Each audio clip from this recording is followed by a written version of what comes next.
I thought I was coming home for Christmas. I was actually the help.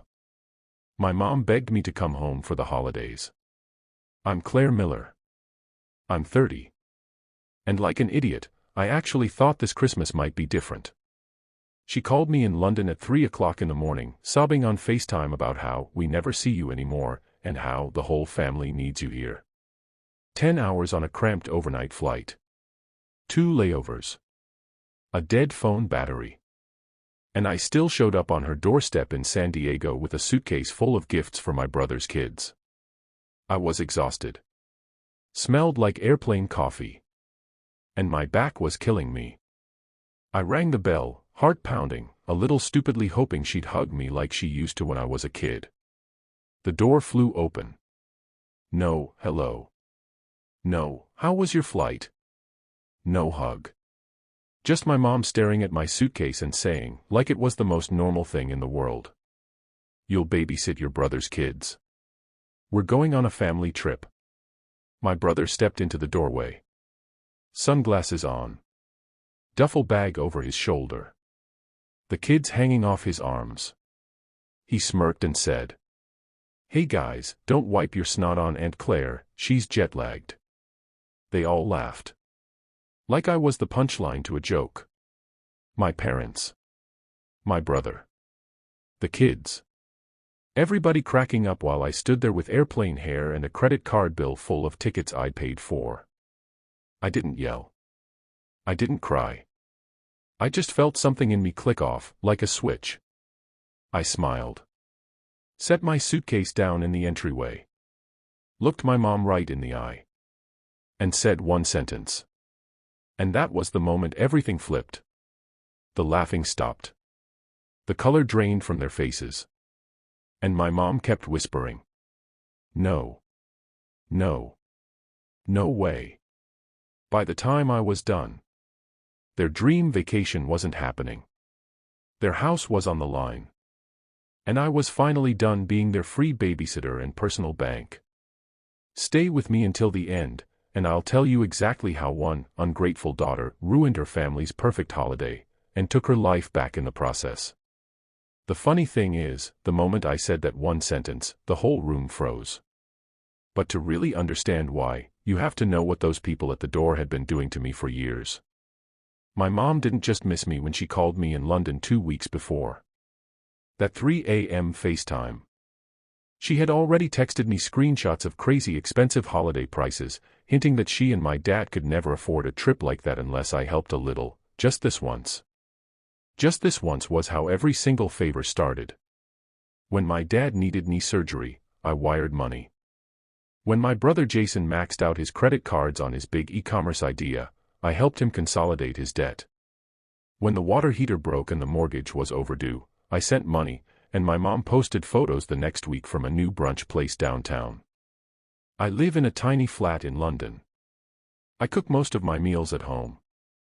I walk to work in the rain. And somehow, I was still paying for Uber Eats and streaming services in a house I didn't live in, on a continent I didn't even live on anymore. So while my mom was crying on FaceTime about how the kids miss you so much, Mia keeps asking when Aunt Claire is coming, I was sitting on my bed in London, staring at my banking app, realizing that the only time my family treated me like part of the group was when a bill was due. I almost said no. I almost told her to figure it out herself. But then a different thought hit me. If they were willing to drag me halfway across the world to use me as a free babysitter and walking credit card, I was finally willing to show them what it looks like when I stopped playing along. I rolled my suitcase inside, let the kids jump around my legs, and followed them into the kitchen where their printed itinerary was laid out on the counter like a glossy promise. Resort photos, flight times, family package in bold letters. My mom tapped the brochure and said, "See, this is why we needed you here, honey, the kids will stay with you, we'll finally have a real vacation, you always say we should take care of ourselves." I looked at the resort name, recognized the card number on the confirmation email open on her phone, and felt that same switch in my chest flip again. So I smiled, asked my mom to get everyone into the dining room, so we can go over a few things before you leave, opened my laptop on the table, and pulled up the stack of digital receipts that would turn their family trip into the last time any of them saw me as a free resource. My dad sat at the head of the table like it was some kind of board meeting. My mom hovered by the counter clutching that printed itinerary. Jason was scrolling his phone, half listening, Mia and Logan spinning in circles on the tile. I slid my laptop closer, turned the screen so they could all see, and said as calmly as I could, "Before you go anywhere, we need to talk about money." Jason groaned, "Claire, seriously, right now?" My dad muttered something about timing under his breath. My mom gave me that wounded look and said, "Honey, we've been under so much stress, can we please not start a fight before we even leave?" I didn't raise my voice.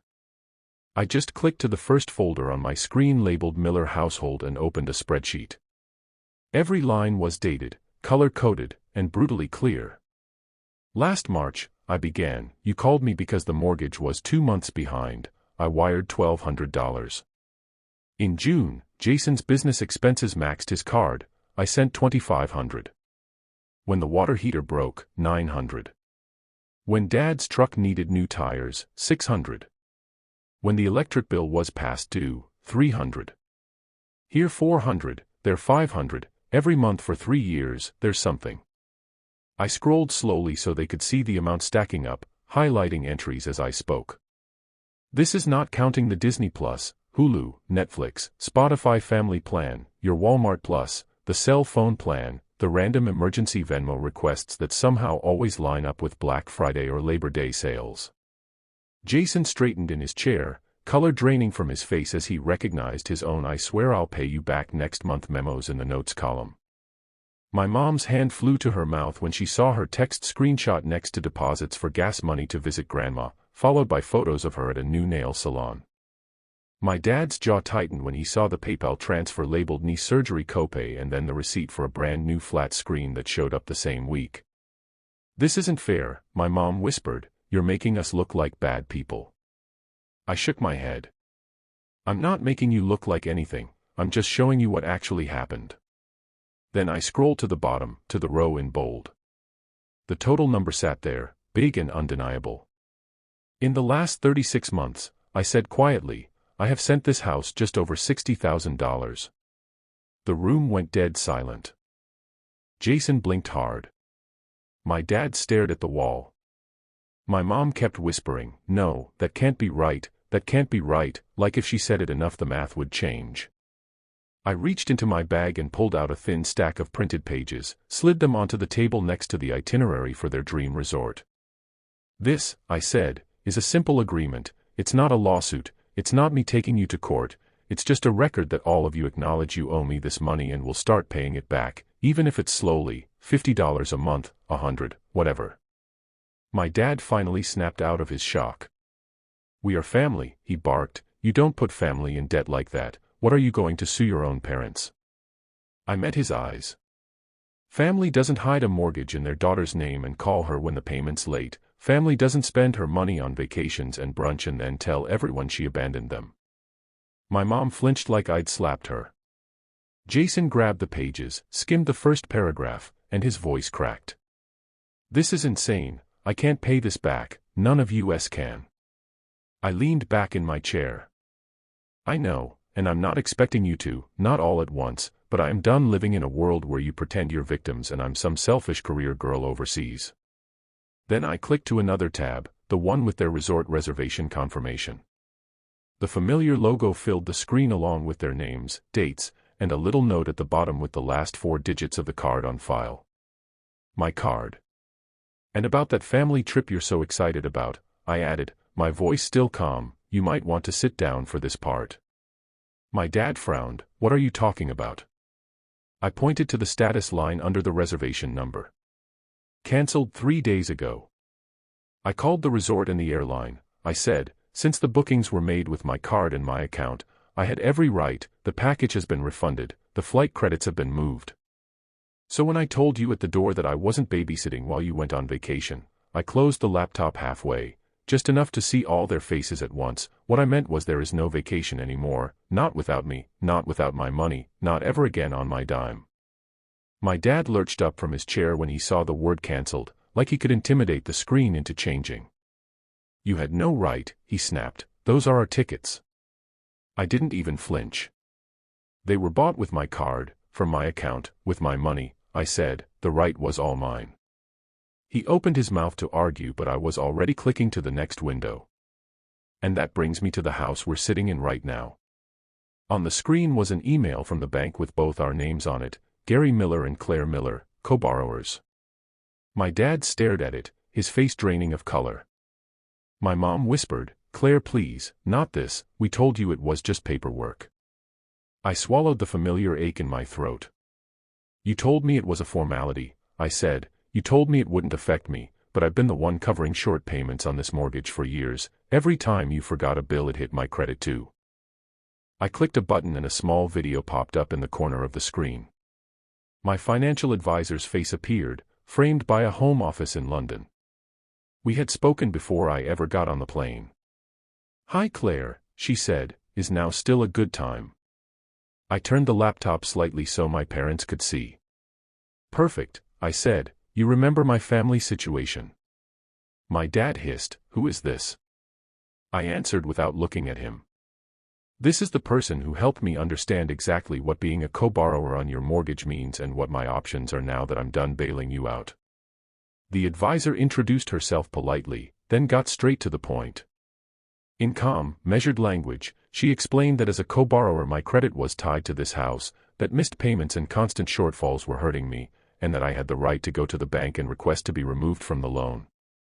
In practice, she continued, that means the lender would require the remaining borrower or borrowers to qualify on their own. They might have to refinance, or in some cases, if they cannot meet the requirements, the property may need to be sold to satisfy the debt. My mom shook her head. "You can't do that," she said, her voice trembling. "We can't afford to move, we can't afford a higher payment." The advisor's voice stayed gentle. "That is between you and the lender, ma'am. What I can say is Claire is not obligated to keep her name on a loan that she is not truly benefiting from, especially when she is the one making up the difference." I thanked her and ended the call, my heart pounding so hard I could feel it in my teeth. I reached into my bag again and pulled out a folded letter. "This is my formal notice that I'll be stopping all automatic payments related to this property," I said. "The bank will contact you directly. From now on I'm also closing the joint checking account Mom convinced me to open just in case there's an emergency." I air quoted the words without meaning to. My mom made a choked sound. "But that's where the grocery money comes from," she said. "That's where we pay utilities. How are we supposed to manage all this?" I took a breath, steady and slow. "The same way every other adult in this country does," I replied. "With your own income, with your own budgeting, with your own consequences when you overspend." I opened another tab showing the monthly auto drafts I had set up over the years. Mortgage supplement, power, internet, streaming bundles, grocery deliveries, car payment top-ups, all of them had my name next to the word payer. "As of today," I said, my cursor hovering over the cancel button for each one, "these stop. You will get your own bills in your own names. If they're late, that's between you and the companies, not me and my credit score." Jason finally spoke up, panic rising in his voice. "Claire, you can't just pull everything away at once. At least give us time. I'm looking into more hours. I'll sign up for more delivery shifts. I swear, just don't screw us like this." I turned to him. "You're 34 years old," I said. "You have 2 kids. You should have been doing that years ago without me dangling in the background as a safety net." He stared at the table, jaw clenched. For a second I almost softened, almost slipped back into the role they had written for me, the fixer, the quiet helper, the girl who would cry in the shower and then open her banking app and make it all go away. But then I remembered the way they had laughed at the door, the way my mom had said you'll babysit, like it was a line item on their to-do list, and that softer part of me shut right back down. I hit cancel on the autopays one by one. Confirmation emails pinged my phone. My mom's breathing got faster. My dad sank back into his chair staring at nothing. "This is cruel," he muttered. "You're punishing us." I shook my head. "No, I'm finally stepping out of a role you all wrote without asking me, and I'm giving you the chance to be honest about what you can actually afford without hiding behind my bank account." I closed the laptop and stood up, my legs shaky but steady enough. "After this," I said, "if you decide to tell anyone that I abandoned you, just remember I have every receipt, every bill, every transfer. I'm done being the villain in the story you tell other people to make yourselves feel better. I picked up my suitcase and added quietly, you wanted a real vacation, maybe this is it, a vacation from pretending I'm your built-in solution to every bad decision. Let's see how you handle life without that. My dad finally snapped when he saw me rolling my suitcase toward the hallway. He jumped up so fast his chair scraped the tile. If you're walking out after this little show, don't bother coming back, he barked. You're not welcome in this house if you're going to hold money over our heads. My mom reached for my arm. Gary, stop, she just needs to calm down, we can talk about this, she said, but she didn't actually move to stand between us. Jason stared at the floor, silent. I paused in the doorway, hand on the handle, every muscle in my body shaking. A part of me wanted to drop everything, apologize, say I'd figure something out like I always did.